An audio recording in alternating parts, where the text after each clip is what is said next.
박주원 최고위원이 김대중 전 대통령 비자금 허위 제보 논란의 당사자로 지목되며 당내 감정의 골이 깊어지고 있습니다. 이런 내부 갈등을 보여주듯 지난 10일 전남 목포 행사장의 모습을 보인 박지원 전 대표는 안 대표 지지자에게 계란을 맞았고 안 대표의 경우 간신배란 비난을 들어야 했습니다. 김대중 전 대통령 저격수가 국민의당 지도부 일원일 수 있다는 정치적 모순 속 심리적 분당 상태에 봉착한 국민의당. 이 같은 위기 상황이 어떻게 마무리될지 김태일 국민의당 제2창당위원장과 함께 이야기 나눠봅니다.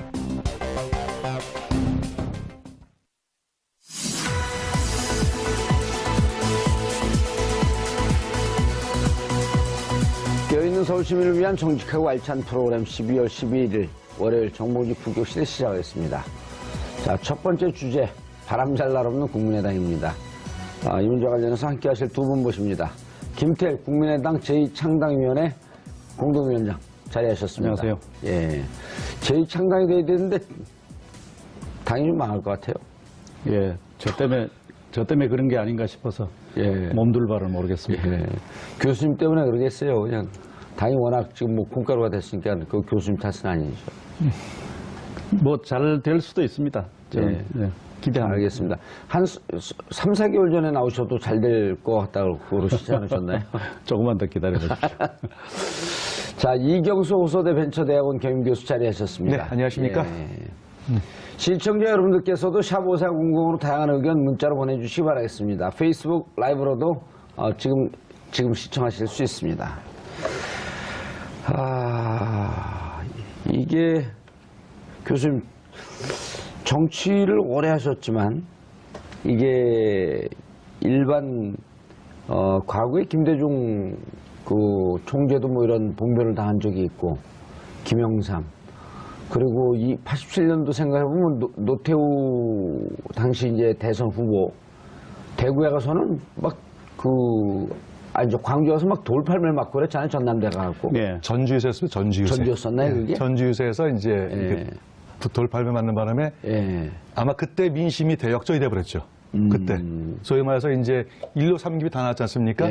그때 이제 전주유세에서 돌팔매 맞고 나서 소위 말 영남권이 뭉치는 계기를 이제 그게 계기가 됐죠. 대구에 가서는 또 김대중 대통령이 또 돌팔매 맞고 그러지 않았나요? 뭐 당시에는 그 유리로 만든 방패를 가지고 그 막아내느라고 동분서주하는 모습 기억에 남네요. 그리고 뭐 선거 국면은 아니지만 그 정원식 총리가 여고대학교에 가서 그때 선거 국면이었어요. 지방선거. 그랬군요. 그래갖고 외대 출신 제가 그것 때문에 떨어졌습니다. 서울시의원 나갔다가. 네. 그래서 이런 일 겪으면은 되게 이제 피해를 입는 쪽이 좀 더 마음이 편해지고 또 정치적으로도 뭐 나쁘지 않은 상황이 되죠. 그런데 맞는 쪽이 늘 피해를 당하는 쪽이요. 왜냐하면 뭐 당하는 쪽에 이런 부당한 그 피해에 대해서 국민들이 다 동정하고 지지를 보낼 테니까요. 그런데 이번의 경우는 뭐 반드시 그런가는 모르겠어요. 왜냐하면 이게 뭐 쌍방이 다 지금 뭐 눈 뜨고 못 볼 이런 상황을 벌이고 있으니까 이것이 어느 쪽에게 유리하다 불리하다 뭐 그렇게 속단하기는 좀 어려운 문제가 아닌가 뭐 언론에 보도가 나오긴 했지만 어떤 분이 그 계란을 던진 건가요? 안철수 지지자 무슨 팬클럽 그 광주 지역 회장이라고 그러는 주부인 것 같은데. 뭐 그렇게 밝혀졌다고 합니다.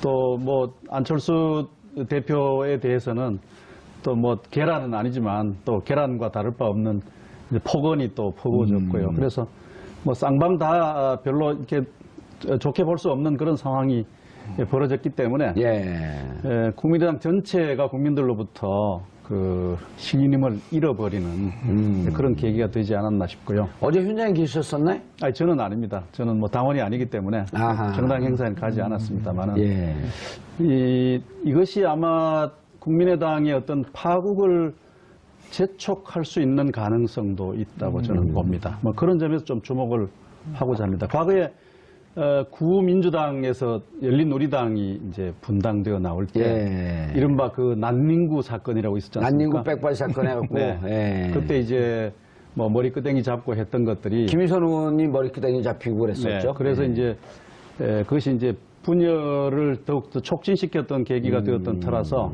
저는 뭐 그런 것이 머리에 우선 떠올랐습니다. 그래서 뭐 어떻게 될지 모르겠습니다만은 이것이 내부의 파국을 더 속도 있게 만들어갈 수 있는 계기가 될 여지가 있어서 좀 걱정스러운 마음으로 지켜보고 있습니다. 교수님 어떻게 보셨어요? 어제 가봤더니 저는 이제 보도를 보지 못하고 오늘 아침 이제 신문을 봤더니 간신배 같은 사람 안철수 물러가라. 김대중 선생님을 욕먹이는 것이다. 또 이제 한켠에서는 박지원이 안철수 양팔 잘라냈다. 박지원 물러가라.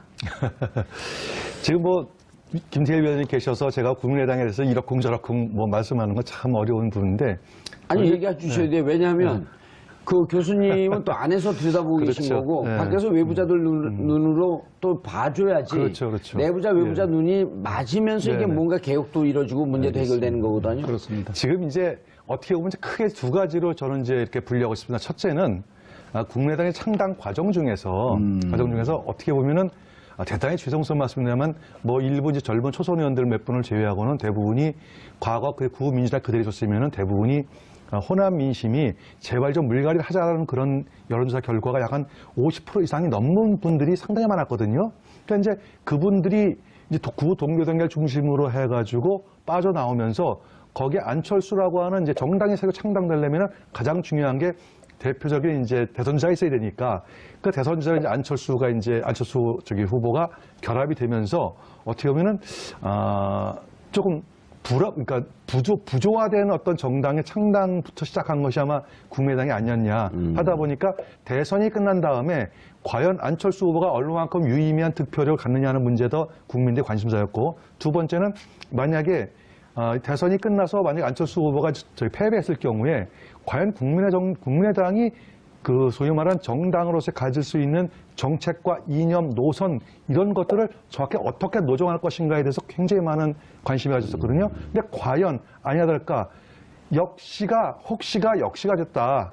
이렇게 좀 말씀드릴 수 있겠어요. 예를 들어가지고 결과적으로 지금 국민의당은 가장 커다란 문제가 뭐냐면은 안철수 후보도 이번 호남 2박 3일 방문하면서 호남 민심을 집중적으로 파고든다. 그래서 호남 순방이라 했는데 예를 들어가지고 정당의 대표가 그것도 대선 후보가 왜 호남 민심만 기대해야 되는지 이해가 안 되고 근데 그건 이제 결과적으로 이제 당의 주요 그 의원들이 전부 다 호남 출신으로만 구성됐기 때문에 어쩔 수 없다고 하지만 과연 정당이 지역에 과연 예전에 자민련과 같이 특정 지역에 기대고 있는 정당으로서만 머물러 있다면은 이 정당은 희망이 없다. 그런 차원에서 이제 안철수 후보가 아마 바른정당하고 정책연대라든지 나아가서는 통합까지 이렇게 추진하고 있는 것으로 제가 알고 있는 국민들은 아마 알고 계실 겁니다. 그런데 이 정당과 정당 사이의 통합이라든지 연대라고 하는 것은 이제 커다란 두 가지 이제 의미가 있어야 됩니다. 봅니다. 예를 들어가지고 정책적으로 같은지 이념적으로 어떤 같은지 아니면은 최악의 그것도 아니다 하면은 뭐 동서 화합이라든지 뭐 이런 것들이 있어야 되는데 아무런 그런 것이 없이 안철수 후보가 바른정당과 통합이나 또는 뭐 정책연대를 추진하다 보니까 당연히 기존에 있던 호남 출신 국회의원들은 반발할 수밖에 없고 그와 같은 갈등이 바로 이번 사태의 핵심 원인이 아닌가 이렇게 보여집니다. 이 갈등이 이제 방금 말씀하시죠. 이 교수님 말씀처럼 그 뿌리와 역사적 경로가 다를 뿐만 아니라 그 두 세력 간의 가치의 차이도 좀 있고요. 그다음에 지지 기반이라든지 또 정치적 이해관계에도 좀 다르고 있고요. 그다음 지난번 전당대회를 통해서 양측이 또 감정의 충돌이 또 있었습니다. 그래서 역사적 뿌리와 경로, 가치, 이해관계, 지지 기반, 감정 뭐 여러 가지가 차이가 나는 것입니다. 연행 그냥 그 지금 와서 이제 양측은 야 우리가 서로 잘못 만난 거 아니냐 이런 의구심을 이제 표현하기도 해요. 하는데 저는 뭐 우리나라 정당들이 대개 다 캐치 올 파티거든요. 망라 정당이니까. 민주당에도 보면 민주당 내에는 한나라당 가도 좋을 사람이 있고요. 또 한국당이죠. 한국당에도 보면 괜찮은 사람들, 뭐 민주당하고 어울려도 손색이 없을 또 좋은 사람들이 있어서 이런 정도의 어떤 이질성이라고 하는 것은 한 자리에 모일 수 있는 그런 가능성이 있다고 저는 생각합니다. 문제는 여기 모인 분들의 어떤 정치적 능력과 리더십 이런 것들이 문제가 아닌가 싶어요. 교수님, 그런데 이제 그 2015년 12월에 이제 민주당하고 갈랐단 말이에요. 그때 민주당하고 갈랐을 때 다시 이제 되돌이켜 보면 호남 의원들이 대부분이 컷오프 대상으로 올랐던 분들이 많이 있었잖아요. 지금 그 호남의 다선 의원들 중에는 지금은 오히려 국민의당 이제 초재선 의원들 보면 그래도 상대적으로 난데 다선 의원들은 그때 민주당에서 공천을 못 받을 것 같은 사람들. 그 다음에 안 대표 입장에서는 민주당에서 이러다가 대선 후보 못 되는 거 아니냐라고 하는 이러한 위기의식 두 개의 뜻이 맞아갖고 탈당이 됐단 말이에요, 그때 당시에. 근데 이제 총선과 대선을 겪었는데, 그 이후에도 이렇게 보면은 한 3단계 정도 거치면서 이렇게 충돌이 이제 격화돼요. 첫 번째는 당대표 선거가 이루어지는데, 대선 떨어진 사람이 곧바로 당대표에 나오냐, 라고 하는 요구가 있었는데, 이제 안 대표는 감행을 했고요. 그러면서 이제 방금 말씀하셨듯이 감정의 골이 깊어졌고, 또 두 번째로는 바른정당과의 통합 문제를 갖고 또 이견이 돌출했고, 급게 이제 박지원 최고위원까지 왔는데, 요 과정을 보면 매 시기별로 다 안철수 의원이 존재하고 있단 말이에요. 그렇다고 안철수 의원을 국민의당에서 속아낸다라고 하는 건 말도 안 되는 거고. 그럼 어떻게 봐야 됩니까, 이거를? 우선 그 처음에 말씀하신 우리 정봉주 앵커가 뭐 컷오프 될 가능성이 있어서 나왔다라고 하는 말씀은 뭐 틀리지 않는 말이기도 하지만 그러나 그거는 민주당의 시각이에요. 그러니까 또 다른 식으로 표현하자면 민주당 내에서 친노 말하자면 패권이 그 아주 강경한 배타적 패권주의를 보였기 때문에 거기에 이제 저항해서 나온 사람들이다 이렇게 또 표현할 수도 있죠. 어쨌든 뭐 그분들의 어떤 그 역사적 속성에 대해서는 어떤 반패권주의 세력이라고 우리가 이름을 붙이는 것이 더 저는 좋다고 봅니다. 이제 그 다음에 지금 현재 현안의 쟁점인데요. 바른정당하고의 이제 통합과 연대 문제는 사실은 양 세력이 어떤 정치적 동질성을 가지고 있습니다. 뭐냐 하면 바른정당은 보수로부터 나왔고요. 또 이 국민의당은 어떤 진보 진영으로부터 나왔는데 둘 다 반패권주의 세력이에요. 그러니까 정당 내부의 패권주의에 저항해서 살림을 따로 차린 사람들이라서 정치적으로는 유사성을 가지고 있습니다. 다만 이제 정책적 유사성이 있느냐라는 문제가 있고요. 그다음에 또 여러 가지 기질적인 뭐 행태적인 문제가 또 있지 않습니까? 뭐 그런 점에서 차이도 있고 다른 점도 있고 하는데 저는 이 문제에 대해서 좀 국민의당 내부에서 이제 안철수 대표를 중심으로 한 세력과 또 호남 중진들을 중심으로 한 세력들이 서로 충돌하고 있는데 좀 차분하게 양측이 이 문제에 대한 어떤 전략적 의미를 검토해서 이렇게 좀 안 되는 것 같아요. 한 걸음 한 걸음 나아갔으면 좋겠는데 이 초장부터 이제 와장창 붙어버렸어요. 그 붙은 이유는 이제 전당대회 때 있었던 그런 감정적 충돌이 있고요. 그다음에 또 역사적 경로와 또 이해관계가 다른 측면이 있어서 그런데 저는 그래서 어느 날 양측으로 하여금 좀 일단 그 자리에서 스톱하자. 휴전을 하자. 그렇죠. 모더스 비벤디라고 하는 그 국제정치 용어를 쓰면서 제가 통합 추진도 일단 스탑하고 또 거기에 대항해서 반대 세력을 조직화했던 평화개혁연대를 조직화하는 일도 이거 한번 하기 시작하면 또 되돌이킬 수 없는 것이니까 일단 그 자리에서 좀 정지하면서 전략적 검토를 하자. 감정적인 문제나 이런 걸 좀 밀쳐놓고 이렇게 호흡을 조정하자고 했는데 잘 받아들여지지 않았습니다. 근데 저는 뭐 양측에 다 좀 문제가 있다고 일단 좀 꾸지람을 했습니다. 왜냐하면 이 안철수 대표 쪽은 여론조사를 하니까 바른당과 국민의당이 합하면 이런 시너지 효과가 난다. 그렇죠. 한 20%까지 그때 돌파를 한다고 봤죠. 그래서 그런 효과를 가지고 아주 숨가쁘게 통합으로 막 줄다름쳐 가는 것도 문제가 있다. 왜냐하면 그 정치 세력이 합친다고 하는 것은 그 숫자 가지고 되는 일이 아니지 않습니까? 명분, 계기, 지지, 공감 뭐 이런 것들이 있어야 되는데 문제가 있다고 봤고 또 호남 중진들이 무슨 정체성이 다르니까 말도 꺼내지 마라. 이건 또 저는 또 설득력이 없다고 생각합니다. 왜냐하면 기존의 어떤 정치적 연합의 역사에서 보면 서로 이질적인 세력들이 만나서 오히려 더 시너지 효과를 낸 것도 있었습니다. DJP 연합도 그런 그렇습니다. 그게 뭐 정체성이 맞아서 한 일이 아니지 않습니까? 공동정부 권력을 서로 나누어 가기까지 했는데요. 그런 점을 보면 양측의 주장이 다 좀 문제가 있다고 저는 생각을 해요. 그래서 호흡을 좀 이렇게 가다듬고 냉정하게 이것이 우리에게 도움이 되느냐 여부를 판단하자 이런 제안을 했던 적이 있었습니다. 자, 이제 그 통합의 문제가 좀 나왔으니 통합에 대해서는 타협점을 거의 못 찾고 있는 것 같지 않아요? 저는 못 찾고 있는 것이 아니라 찾을 수가 없다고 생각하는 게 제 의견이거든요. 그러니까 지금 이제 예.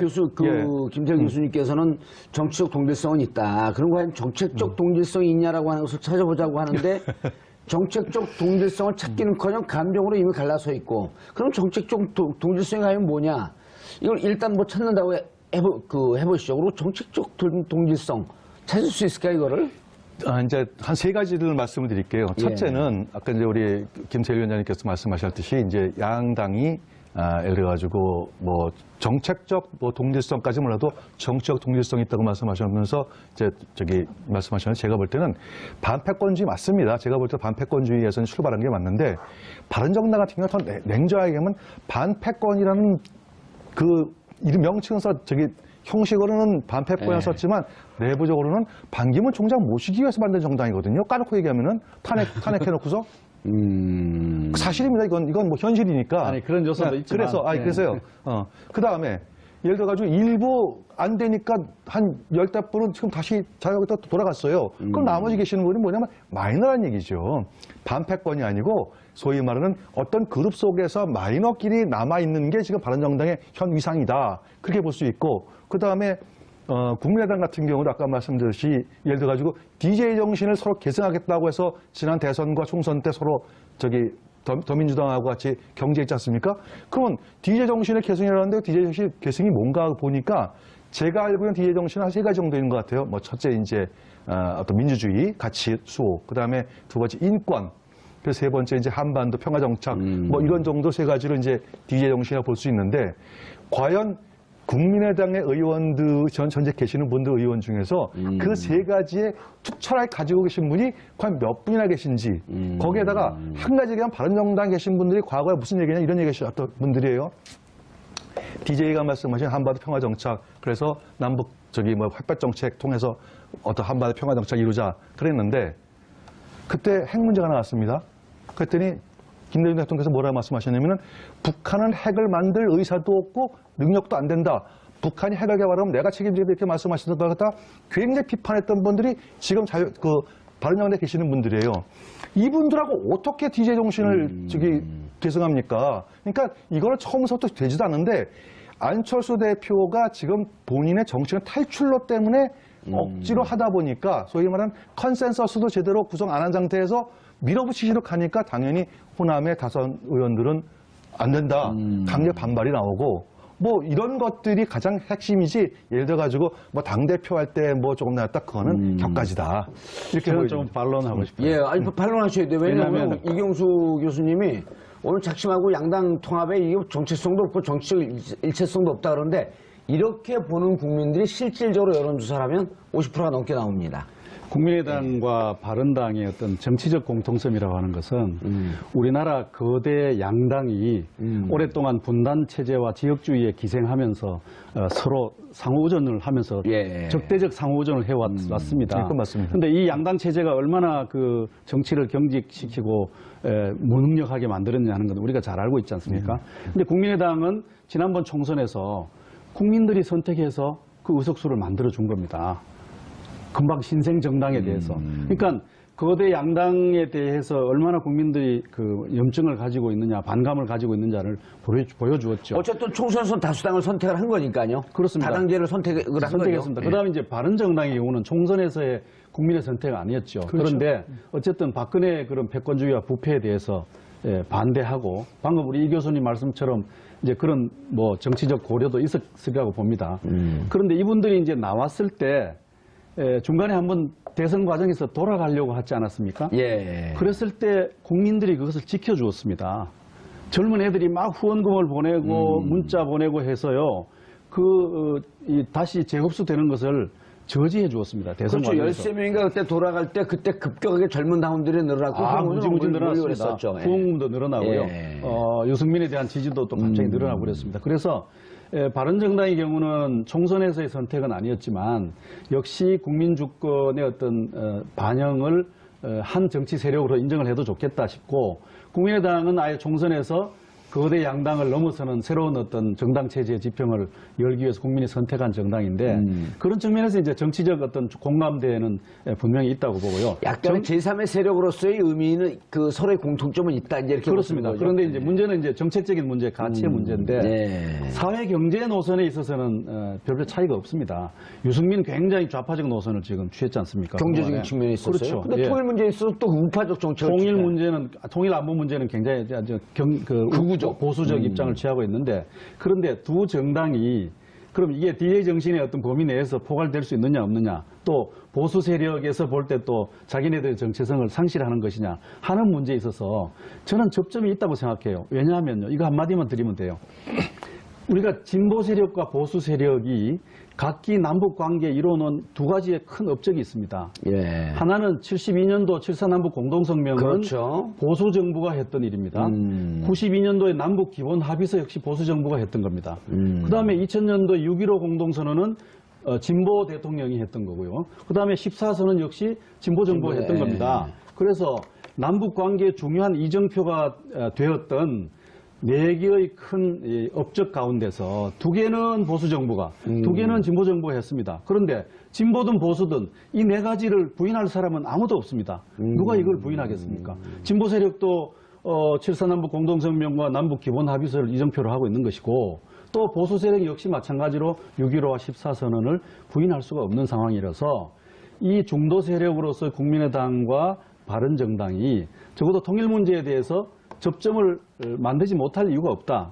저는 그렇게 좀 낙관적으로 생각을 합니다. 근데 저게 저는 이 문제를 지적하는 거예요. 예를 들어가지고 좋습니다.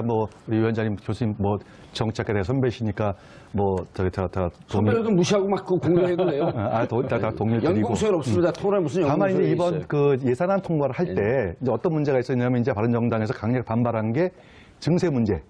아까 우리 위원장님께서는 유승민 대표가 상당히 좌파적인 경제라고 했는데 제가 볼 때 유승민 대표는 좌파적인 경제를 제대로 아시는 분이 아니에요. 솔직히 그분이 위스콘신의 경제학을 전공하신 분이지만 냉정하게 따지면은 우리도 지금 속고 있는 게 진보 보수 따지지만 진보하고 보수는 이념이 아니지 않습니까? 그거는 존재론적 행동 양식일 뿐이고 사고 방식일 뿐이지 이념은 진정한 이념은 좌우가 이념 아니겠습니까?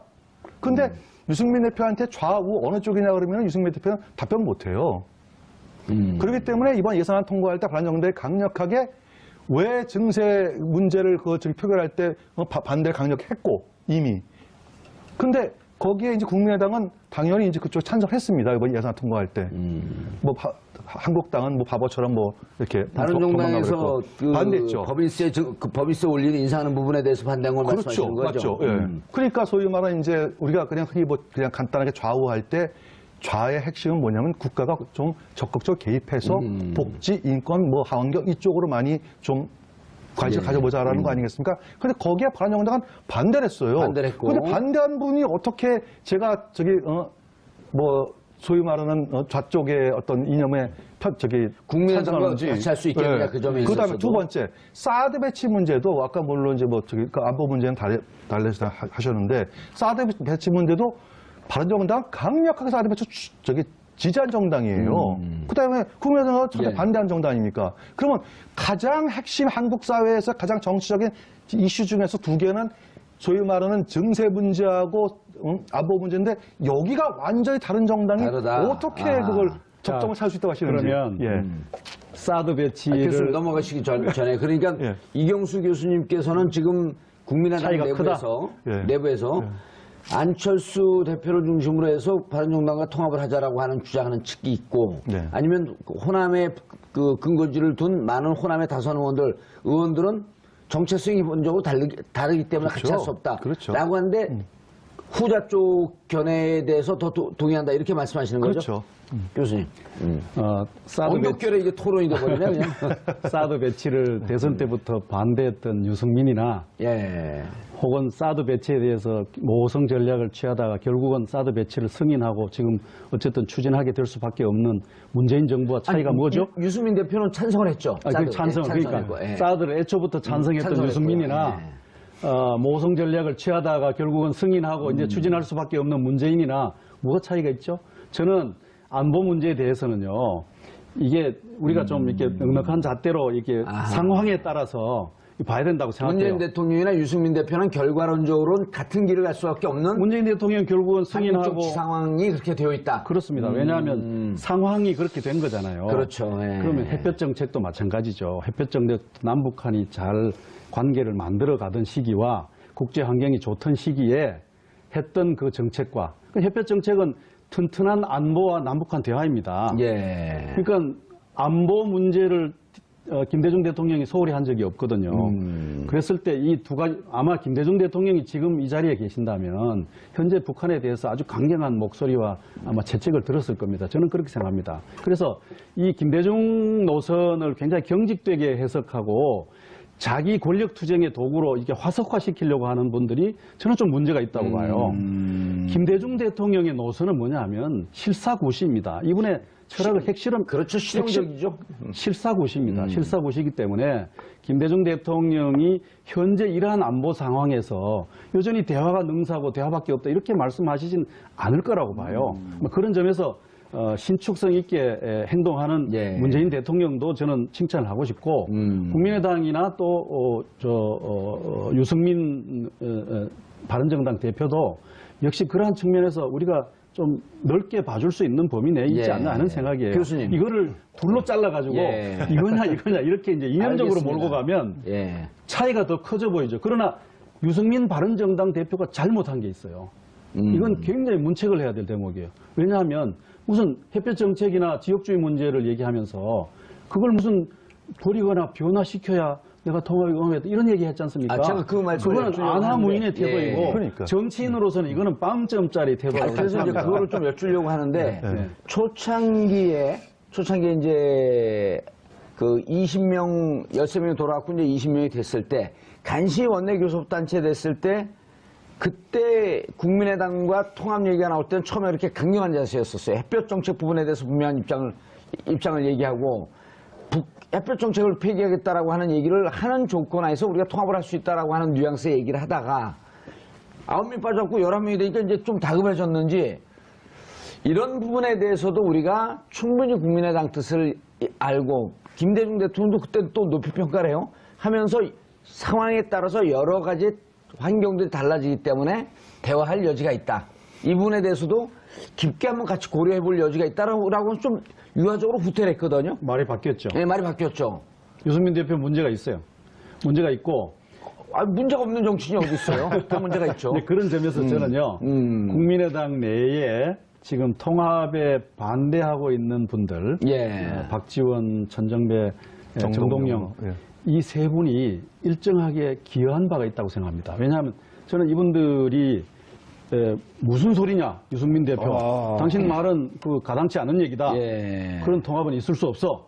이렇게 일침을 놓음으로써 유승민의 대표 태도가 유화적으로. 변화하는데 일정하게 영향력을 주었고 또 안철수 대표가 막상 통합을 추진하는 데 있어서 국민의당의 교섭력을 증대시킨 것이죠. 그래서 저는 이것을 양측을 서로 분열적으로 보지 말고 박지원, 천정배, 정동영도 일정하게 통합 부분에 있어서 기여한 바도 있다. 뭐냐 하면은 바른정당에 대해서 교섭력을 증대시키는 역할을 해왔다. 예. 또 유승민의 어떤 태도를 변화시키는데 일정한 기여를 해왔다는 점에서 저는 인정을 하고 싶죠.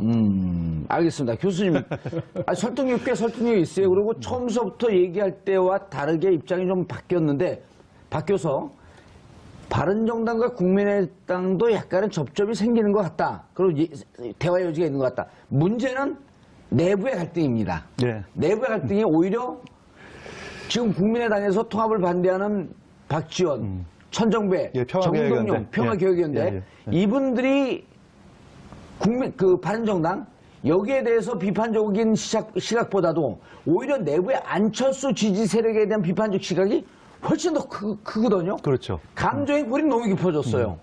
자, 그거 있잖아요. 지난번에 대선과 정책 이런 얘기가 있었어요. 예. 도대체 안철수가 안철수 대표라고 칭해 주세요. 예, 죄송합니다. 안철수 친구 아니잖아요. 후배잖아요. 예, 후배죠. 예. 안철수 후보가 도대체 어떤 성격이냐라고 하니까 월가족 편집장에 했던 이제 조갑재 그 양반이 그런 얘기를 하시더라고요. 최선이 아니면은 차라리 선택해야 된다라고 해가지고 안철수 지지 선언을 하셨어요. 이게 무슨 얘기냐면은 이쪽 이제 소위 말하는 이제 진보좌파 쪽에서는 문재인 후보라고 하는 강력한 후보가 있는데 이쪽은 또 지금 보수 우파는 없단 말이에요. 선수가 없어요, 선수가. 그러다 보니까 가만히 보니까 안철수 후보가 그도 진보좌파 같지도 않아. 그러니까 차라리 여기라도 지지를 해가지고 문재인 후보의 집권을 막겠다라는 그런 의도가 상당히 깔려졌죠. 그래가지고 대구 경북부터 시작해가지고 상당히 영남 쪽에서 안철수 후보의 지지율이 쭉 올라가서 거의 1, 2%까지 추격하는 그런 양상 발생할 뻔했었죠. 했다, 안 했다 그런 설도 있었습니다만 어쨌든 그러다 보니까 안철수 후보의 가장 기본적 생각은 호남에 매몰돼서는 내가 다음번도 없다라는 생각 하시는 것 같아요. 그러면 그렇다고 해가지고 보수파의 본류로 들어간다? 이건 또 자기가 먹히는 일이고. 그러니까 소위 말하는 차기 대선 전략으로 중도 우파를 생각해가지고 바른정당하고 당대당 통합이 본인의 살 길이라고 해서 추진하는데 문제는 호남의 중진 의원들의 입장에서 과연 정치개혁이라든지 아니면 대한민국의 미래 그런 것들 보고 해서 안철수 후보를 찬성하고 반대하는 게 아니고 다음번 호남 민심이 어디냐가 그게 중요하지 않습니까? 당장 내년에 있을 지방선거 후년에 2년 있으면 또 총선이 벌어지는데 그때 내가 호남 사람한테 어떤 인식으로 받아들여가지고 재선할 수 있을까? 그거 보면은 깝깝한 거죠. 안 되는 거예요, 거기. 네. 호남 민심에 대한 두 가지 설명이 있어요. 하나는 이제 호남의 유권자들이 정체성 투표를 한다는 주장이 있고요. 예. 하나는 이제 전략적 투표를 한다는 주장이 있어요. 정체성 투표란 것은 호남의 가치와 김대중 정신과 5.18의 어떤 역사성에 대해서 분명히 찬성하고 그것을 지지해주고 그것을 갖고 나갈 사람을 선택한다 하는 것이고요. 그것이 이제 가장 중요한 기준이라는 얘기죠. 그런데 이제 전략적 투표를 한다는 얘기는 호남의 가치의 어떤 확장성에 대해서 기대를 가지고 그것이 굉장히 중요한 어떤 선택의 기준이다. 그런 점에서 이제 다소 마음에 들지 않지만 전략적으로 확장성, 집권 가능한 또 세력을 확대할 수 있는 쪽을 지지한다 하는 것인데 현재 이제 호남 중진들의 주장은 호남 유권자들의 어떤 정체성 투표 경향을 대표하고 있고요.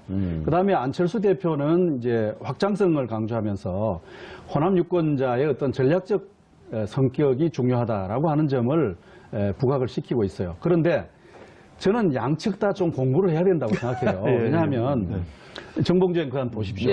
우리가 민주화 이후에요. 연합의 정치라고 하는 것이 이제 일상적인 정치 문법의 기초가 되고 있어요. 예, 그렇죠. 그래서 한 학자의 보고에 따르면은 87년 이후에 2009년도까지 연합의 정치 사례가 한 20건 있었다고 합니다. 그런데 2010년도에 그것이 꽃피었어요. 한번 기억해 보십시오. 2010년도의 지방선거는요. 거대 여당에 맞서기 위해서 야당과 시민단체와 노동자 온갖 조직들이 1대1 구도를 만들기 위해서 전국 방방곡곡에서 연합의 정치 실험을 했단 말이에요. 이른바 이제 무지개 연대라고 하는 거 그렇습니다. 이렇게도 해보고 저렇게도 해보고 지역 실정에 맞게 변형도 시키고 했지 않습니까? 그리고 2010년 이후에 지금까지 선거 때마다 연합의 정치였고 지난번 대선도 공동정부론 주장이 양측에 다 화두였지 않습니까? 민주당 쪽에서도 화두고 국민의당 쪽에서도 화두였습니다. 그래서 이 연합의 정치라고 하는 우리 한국 정치의 새로운 과제와 실험에 대해서 이게 지금 정치인들이 공부를 해야 됩니다. 이게 감정적인 싸움, 자기 개인의 어떤 정치적 행보와 관련된 어떤 이해관계 여기에 매몰되어서 이런 이 정치적 어떤 발전의 새로운 과제를 굉장히 미숙하게 다루고 있다는 생각이 들어요. 알겠습니다. 자, 국민의당 내부 사정을 보면 이제 박주원 최고위원 얘기를 좀 해봐야 될 텐데요. 시간은 얼마 남지 않았기 때문에 박주원 최고위원이 한나라당 출신이에요. 박주원, 박주원. 그렇죠. 발음 잘하셔야 됩니다. 박주원입니다. 수교적으로 이렇게 했어요. 박지원은 계란 박지원이고, 계란 박지원 선생이고, 박주원은 박주현도 있습니다. 아, 그래요? 박주현 의원, 여성 의원 있잖아요. 그래도 잘 모르겠습니다. 그 박주원 최고위원은 검찰 수사관 출신으로. 그렇죠.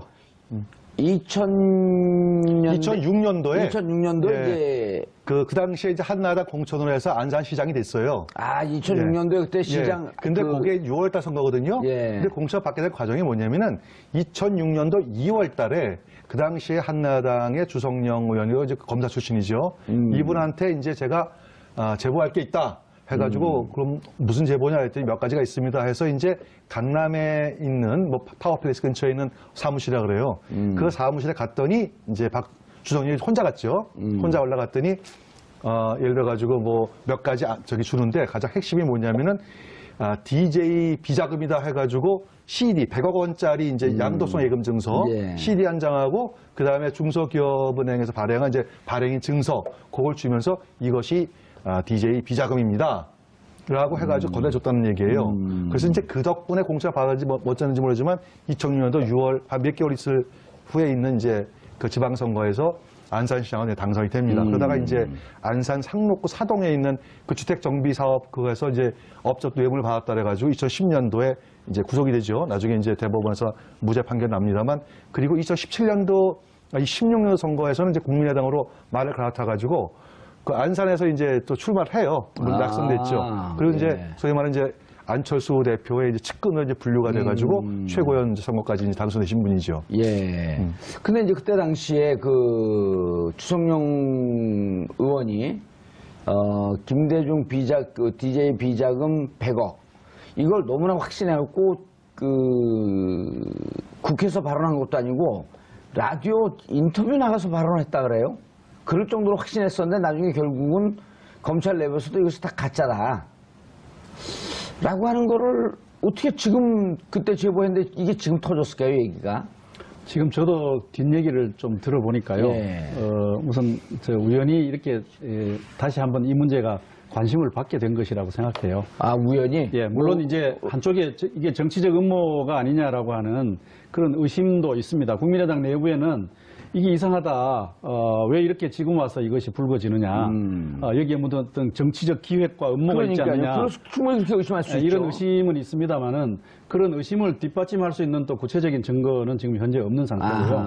그다음에 또 이 일에 대해서도 당사자인 그 박지원 최고위원은 사실 아니라고 대하소설이다. 대하소설이다 얘기하는데 여러 가지 정황을 보면 뭐 의심을 사기에 충분한 그런 사건이 아니냐 싶어요. 예. 그래서 현재 국민의당이 이분을 즉각적으로 또 선제적으로 자리에서 물러나게 하고 이분에 대한 어떤 징벌을 이제 추진하고 있는 것은 저는 잘한 것이라고 봅니다. 근데 왜냐하면 초창기는 또 안철수 대표가 진상조사를 좀 해봐야 되겠다 하면서 또 시간을 끌으려고 그랬었잖아요. 그러다 이제 입장이 좀 바뀌긴 했지만. 뭐 저 같으면 안 그랬겠습니다. 왜냐하면 이게 정치 집단이잖아요. 그러니까 법률적인 문제에 대한 검토가 있기 전에 정치적으로 필요한 그렇죠. 책임 있는 조치를 취하는 것이 정당이 해야 될 태도라고 생각합니다. 그래서 이런 정도의 정황적 증거만 가지고도 그 최고위원이 당을 대표하는 사람이니까 예. 선제적인 어떤 조치를 취하는 것은 필요하다고 보고 잘했다고 생각합니다. 알겠습니다.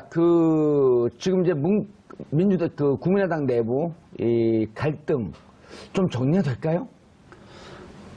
되기가 쉽지 않습니다. 왜냐하면 굉장히 그 갈등의 골이 그럼 점점 더 교수님 깊어져 왔습니다. 재창당위원회 실패했다는 건가요? 실패를 자인하시는 거예요? 그래서 제가 혁신위원장 맡고부터 자꾸 갈등이 심화되니까 제 책임이 아닌가 싶은 생각도 드는데요.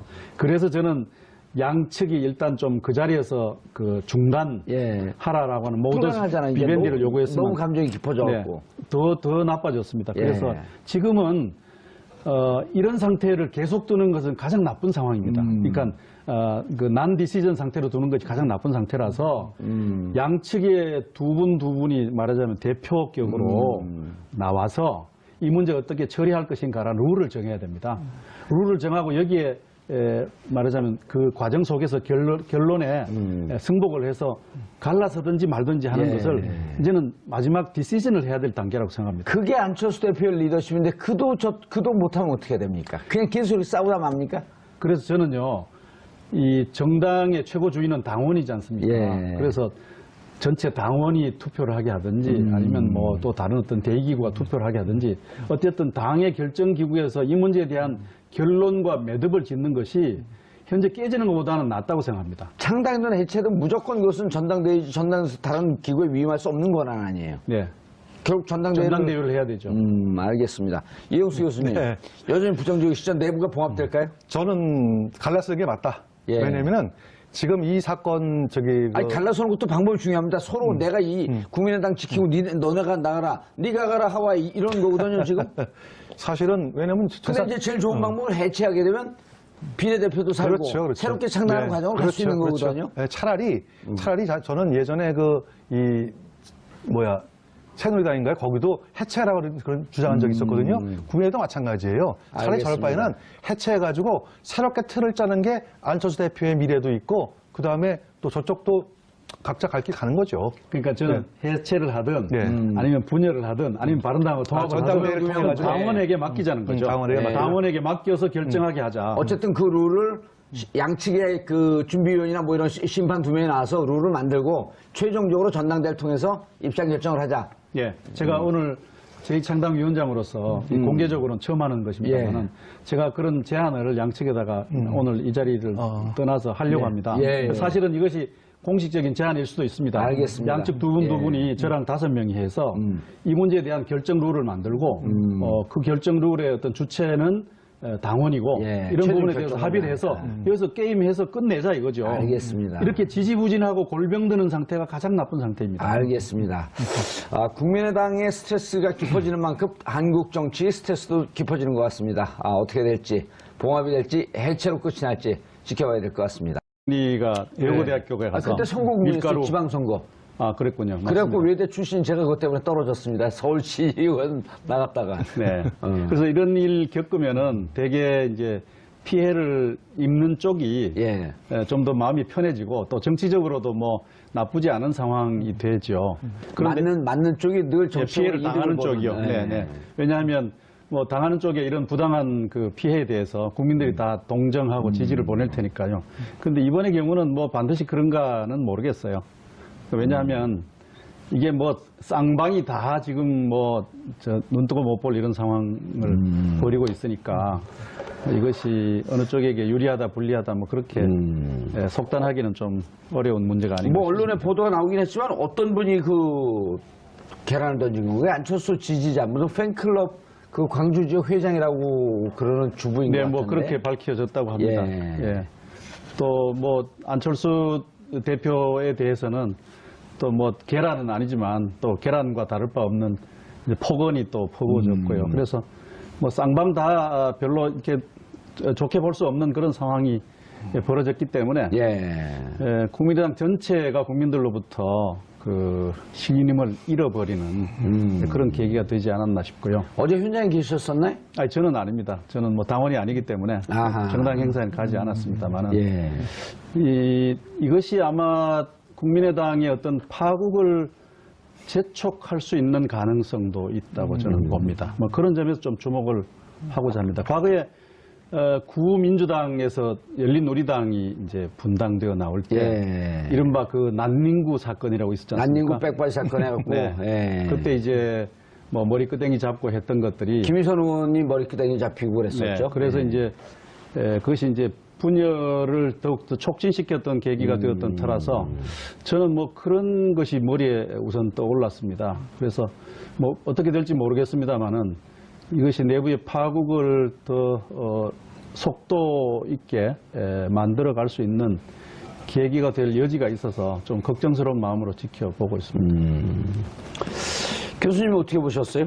어제 가봤더니 저는 이제 보도를 보지 못하고 오늘 아침 이제 신문을 봤더니 간신배 같은 사람 안철수 물러가라. 김대중 선생님을 욕먹이는 것이다. 또 이제 한켠에서는 박지원이 안철수 양팔 잘라냈다. 박지원 물러가라. 지금 뭐 김태일 위원장님 계셔서 제가 국민의당에 대해서 이러쿵저러쿵 뭐 말씀하는 건 참 어려운 부분인데. 아니 얘기해 주셔야 돼요. 왜냐하면 그 교수님은 또 안에서 들여다보고 계신 거고 밖에서 외부자들 눈으로 또 봐줘야지. 내부자 외부자 눈이 맞으면서 이게 뭔가 개혁도 이루어지고 문제도 해결되는 거거든요. 그래서 그 역사적 속성에 대해서는 어떤 반패권주의 세력이라고 우리가 이름을 붙이는 것이 더 저는 좋다고 봅니다. 이제 그 다음에 지금 현재 현안의 쟁점인데요. 바른정당하고의 이제 통합과 연대 문제는 사실은 양 세력이 어떤 정치적 동질성 가지고 있습니다. 뭐냐 하면 바른정당은 보수로부터 나왔고요. 또 이 국민의당은 어떤 진보 진영으로부터 나왔는데 둘 다 반패권주의 세력이에요. 그러니까 정당 내부의 패권주의에 저항해서 살림을 따로 차린 사람들이라서 정치적으로는 유사성을 가지고 있습니다. 다만 이제 정책적 유사성이 있느냐라는 문제가 있고요. 그다음에 또 여러 가지 기질적인 뭐 행태적인 문제가 또 있지 않습니까? 뭐 그런 점에서 차이도 있고 다른 점도 있고 하는데 저는 이 문제에 대해서 좀 국민의당 내부에서 이제 안철수 대표를 중심으로 한 세력과 또 호남 중진들을 중심으로 한 세력들이 서로 충돌하고 있는데 좀 차분하게 양측이 이 문제에 대한 어떤 전략적 의미를 검토해서 이렇게 좀 안 되는 것 같아요. 한 걸음 한 걸음 나아갔으면 좋겠는데 이 초장부터 이제 와장창 붙어버렸어요. 그 붙은 이유는 이제 전당대회 때 있었던 그런 감정적 충돌이 있고요. 그다음에 또 역사적 경로와 또 이해관계가 다른 측면이 있어서 그런데 저는 그래서 어느 날 양측으로 하여금 좀 일단 그 자리에서 스톱하자. 휴전을 하자. 그렇죠. 모더스 비벤디라고 하는 그 국제정치 용어를 쓰면서 제가 통합 추진도 일단 스탑하고 또 거기에 대항해서 반대 세력을 조직화했던 평화개혁연대를 조직화하는 일도 이거 한번 하기 시작하면 또 되돌이킬 수 없는 것이니까 일단 그 자리에서 좀 정지하면서 전략적 검토를 하자. 감정적인 문제나 이런 걸 좀 밀쳐놓고 이렇게 호흡을 조정하자고 했는데 잘 받아들여지지 않았습니다. 저는 뭐 양측에 다 좀 문제가 있다고 일단 좀 꾸지람을 했습니다. 왜냐하면 이 안철수 대표 쪽은 여론조사를 하니까 바른당과 국민의당이 합하면 이런 시너지 효과가 난다. 그렇죠. 한 20%까지 그때 돌파를 한다고 봤죠. 그래서 그런 효과를 가지고 아주 숨가쁘게 통합으로 막 줄다름쳐 가는 것도 문제가 있다. 왜냐하면 그 정치 세력이 합친다고 하는 것은 그 숫자 가지고 되는 일이 아니지 않습니까? 명분, 계기, 지지, 공감 뭐 이런 것들이 있어야 되는데 문제가 있다고 봤고 또 호남 중진들이 무슨 정체성이 다르니까 말도 꺼내지 마라. 이건 또 저는 또 설득력이 없다고 생각합니다. 왜냐하면 기존의 어떤 정치적 연합의 역사에서 보면 서로 이질적인 세력들이 만나서 오히려 더 시너지 효과를 낸 것도 있었습니다. DJP 연합도 그런 그렇습니다. 그게 무슨 뭐 정체성이 맞아서 한 일이 아니지 않습니까? 공동정부입니다. 지금 이제 어떻게 보면 크게 두 가지로 저는 이제 이렇게 분류하고 싶습니다. 첫째는 국민의당의 창당 과정 중에서 어떻게 보면은 대단히 죄송스러운 말씀이냐면 뭐 일부 이제 젊은 초선 의원들 몇 분을 제외하고는 대부분이 과거 그 구민주당 그대로 줬으면은 대부분이 호남 민심이 제발 좀 물갈이를 하자라는 그런 여론조사 결과가 약 한 50% 이상이 넘는 분들이 상당히 많았거든요. 그러니까 이제 그분들이 이제 구호 동료단결 중심으로 해가지고 빠져나오면서 거기에 안철수라고 하는 이제 정당의 세력 창당되려면 가장 중요한 게 대표적인 이제 대선자가 있어야 되니까 그 대선자 이제 안철수 후보가 결합이 되면서 어떻게 보면은 조금 그러니까 부조화된 어떤 정당의 창당부터 시작한 것이 아마 국민의당이 아니었냐 하다 보니까 대선이 끝난 다음에 과연 안철수 후보가 얼마만큼 유의미한 득표력을 갖느냐 하는 문제도 국민들의 관심사였고 두 번째는 만약에 대선이 끝나서 만약 안철수 후보가 패배했을 경우에 과연 국민의당이 그 소위 말한 정당으로서 가질 수 있는 정책과 이념, 노선 이런 것들을 정확히 어떻게 노정할 것인가에 대해서 굉장히 많은 관심이 가졌었거든요. 근데 과연 아니야 다를까 혹시가 됐다 이렇게 좀 말씀드릴 수가 있겠어요. 예를 들어 가지고 결과적으로 지금 국민의당은 가장 커다란 문제가 뭐냐면은 안철수 후보도 이번 호남 2박 3일 방문하면서 호남 민심을 집중적으로 파고든다. 그래서 호남 순방이라 그랬는데 예를 들어 가지고 정당의 대표가 그것도 대선 후보가 왜 호남 민심만 기대해야 되는지 이해가 안 되고 근데 그건 결과적으로 이제 당의 주요 그 의원들이 전부 다 호남 출신으로 구성됐기 때문에 어쩔 수 없다고 하지만 과연 정당이 지역에 과연 예전에 자민련과 같이 특정 지역에 기대고 있는 정당으로서만 머물러 있다면은 이 정당은 희망이 없다. 그런 차원에서 이제 안철수 후보가 아마 바른정당하고 정책연대라든지 나아가서는 통합까지 이렇게 추진하고 있는 것을 제가 알고 있는 국민들은 아마 알고 계실 겁니다. 그런데 이 정당과 정당 사이의 통합이라든지 연대라고 하는 것은 이제 커다란 두 가지 이제 의미가 있어야 됩니다. 봅니다. 예를 들어 가지고 정책적으로 같은지 이념적으로 어떤 같은지 아니면은 최악의 그것도 아니다 하면은 뭐 동서 화합이라든지 뭐 이런 것들이 있어야 되는데 아무런 그런 것이 없이 안철수 후보가 바른정당과 통합이나 또는 뭐 정책연대를 추진하다 보니까 당연히 기존에 있던 호남 출신 국회의원들은 반발할 수밖에 없고 그 같은 갈등이 바로 이번 사태의 핵심 원인이 아닌가 이렇게 보여집니다. 이 갈등이 이제 방금 말씀하시죠. 이 교수님 말씀처럼 그 뿌리와 역사적 경로가 다를 뿐만 아니라 그 두 세력 간의 가치의 차이도 좀 있고요. 그다음에 지지 기반이라든지 또 정치적 이해관계에도 좀 다르고 있고요. 그다음 지난번 전당대회를 통해서 양측이 또 감정의 충돌이 또 있었습니다. 그래서 역사적 뿌리와 경로, 가치, 이해관계, 지지 기반, 감정 뭐 여러 가지가 차이가 나는 것입니다. 연행 그냥 그 지금 와서 이제 양측은 야 우리가 서로 잘못 만난 거 아니냐 이런 의구심을 이제 표현하기도 해요. 하는데 그 저는 뭐 우리나라 정당들이 대개 다 캐치 올 파티거든요. 망라 정당이니까. 민주당에도 보면 민주당 내에는 한나라당 가도 좋을 사람이 있고요. 또 한나라당에 한국당이죠. 한국당에도 보면 괜찮은 사람들, 뭐 민주당하고 어울려도 손색이 없을 또 좋은 사람들이 있어서 이런 정도의 어떤 이질성이라고 하는 것은 한 자리에 모일 수 있는 그런 가능성이 있다고 저는 생각합니다. 문제는 여기 모인 분들의 어떤 정치적 능력과 리더십 이런 것들이 문제가 아닌가 싶어요. 교수님, 그런데 이제 그 2015년 12월에 이제 민주당하고 갈랐단 말이에요. 그때 민주당하고 갈랐을 때 다시 이제 되돌이켜 보면 호남 의원들이 대부분이 컷오프 대상으로 올랐던 분들이 많이 있었잖아요. 지금 그 호남의 다선 의원들 중에는 지금은 오히려 국민의당 이제 초재선 의원들 보면 그래도 상대적으로 나는데 다선 의원들은 그때 민주당에서 공천을 못 받을 것 같은 사람들. 그 다음에 안 대표 입장에서는 민주당에서 이러다가 대선 후보 못 되는 거 아니냐라고 하는 이러한 위기의식 두 개의 뜻이 맞아갖고 탈당이 됐단 말이에요, 그때 당시에. 근데 이제 총선과 대선을 겪었는데, 그 이후에도 이렇게 보면은 한 3단계 정도 거치면서 이렇게 충돌이 이제 격화돼요. 첫 번째는 당대표 선거가 이루어지는데, 대선 떨어진 사람이 뭐 곧바로 당대표에 나오냐, 라고 하는 요구가 있었는데, 이제 안 대표는 감행을 했고요.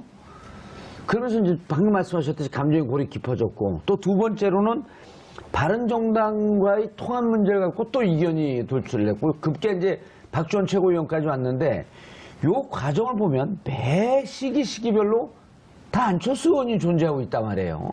그렇다고 안철수 의원을 국민의당에서 속아낸다라고 하는 건 말도 안 되는 거고. 그럼 어떻게 봐야 됩니까, 이거를?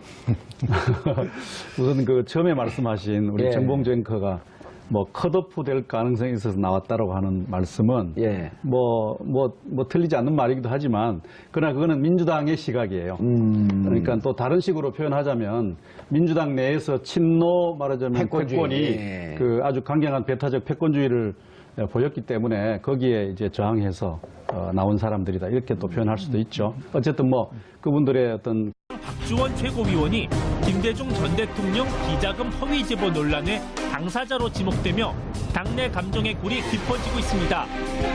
이런 내부 갈등을 보여주듯 지난 10일 전남 목포 행사장의 모습을 보인 박지원 전 대표는 안 대표 지지자에게 계란을 맞았고 안 대표의 경우 간신배란 비난을 들어야 했습니다. 김대중 전 대통령 저격수가 국민의당 지도부 일원일 수 있다는 정치적 모순 속 심리적 분당 상태에 봉착한 국민의당. 이 같은 위기 상황이 어떻게 마무리될지 김태일 국민의당 제2창당위원장과 함께 이야기 나눠봅니다.